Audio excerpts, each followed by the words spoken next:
Baik, sebelumnya Assalamualaikum warahmatullahi wabarakatuh. Perkenalkan, nama saya Andri Fai dari Universitas Negeri Jakarta dari Fakultas Teknik dengan prodi Pendidikan Teknik Elektro. Ya, di sini saya akan melakukan percobaan pengukuran daya AC satu fase.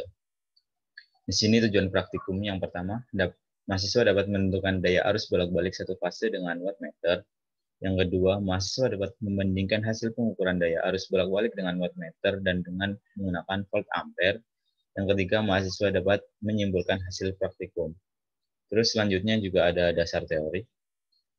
Dasar teori, harga rata-rata dari daya dalam keadaan arus bolak-balik dengan beban yang umum dinyatakan sebagai hasil kali arus dan tegangan yang dinyatakan sebagai perkalian harga-harga efektif dari arus dan tegangan.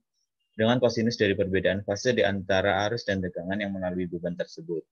Harga daripada hasil perkalian ini adalah sama dengan daya yang dipakai dalam tahanan. Jadi daya ini disebut pula dengan daya efektif.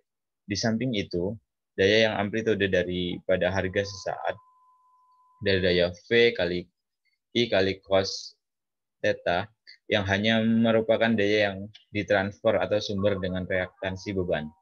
Tidak dipergunakan dan disebut daya reaktif. Atau V kali I disebut daya semu dan cos theta sebagai faktor daya. Terus selanjutnya di sini ada gambar rangkaiannya. Nah, untuk gambar rangkaian ini telah saya gambar di Proteus. Dan ini gambarnya.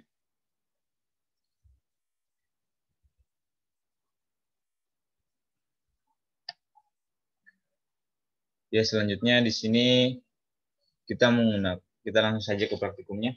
Yang pertama kita menggunakan S1-nya yaitu 680. Di sini bisa dibaca di voltmeternya kita dapat di 35. Terus kita akan mengetahui arja tegangannya. Kita nyalakan switch-nya terlebih dahulu. Ya, kita matikan switch yang atas. Dan di sini terbaca arusnya yaitu 0,23 dan dayanya yaitu 1,56.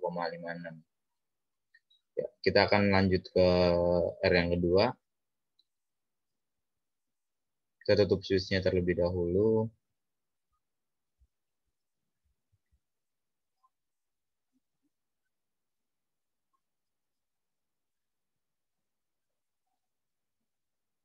Kita lanjut ke R yang kedua.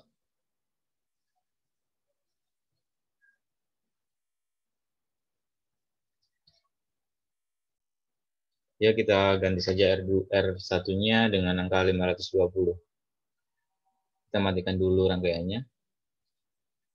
Lalu di sini kita akan mengambil R-nya.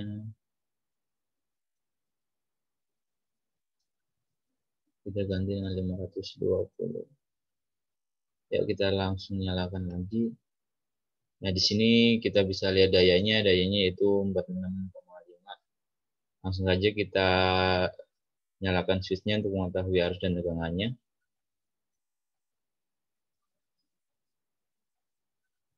Ya, di sini bisa diketahui untuk arusnya yaitu 0,3 dan tegangannya yaitu 1,56. Terus langsung kita ke rangkaian selanjutnya, kita matikan dulu rangkaiannya. Kita ganti R-nya dengan 360.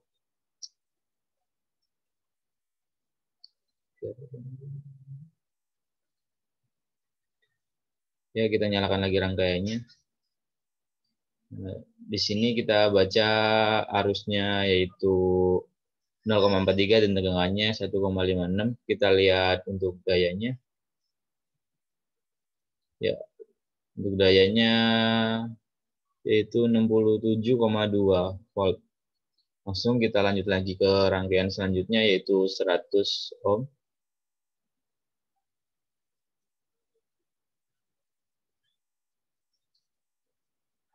Oke, kita nyalakan lagi rangkaiannya. Di sini dayanya terbaca 242 volt dan kita akan lihat arus dan tegangannya. Nyalakan switch-nya. Ya, di sini untuk arusnya terbaca 1,56 dan tegangannya terbaca 1,56. Dan rangkaian terakhir kita akan ganti dengan kita matikan dulu. Kita akan ganti dengan 86 ohm.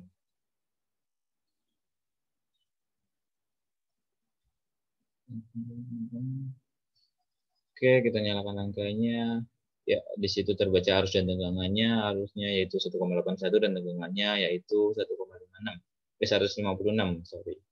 Kita akan lihat dayanya. Nyalakan fuse atas dan buka switch bawah. Ya, untuk arus dan tegangannya yaitu 1,81. Untuk dayanya yaitu 281 volt. Ya, di sini kita akan kembali ke job sheet-nya.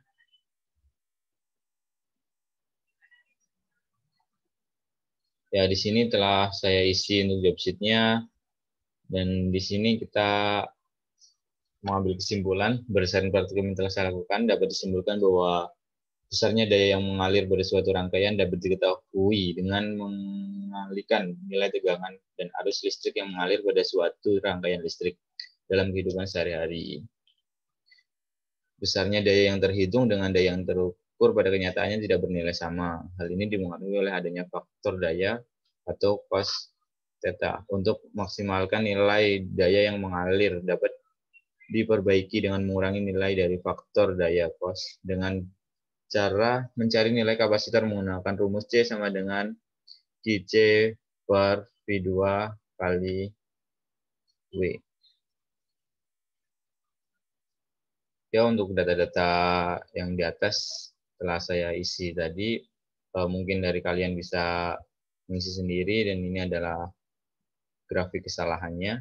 Grafik kesalahannya cukup kecil, tidak terlalu besar.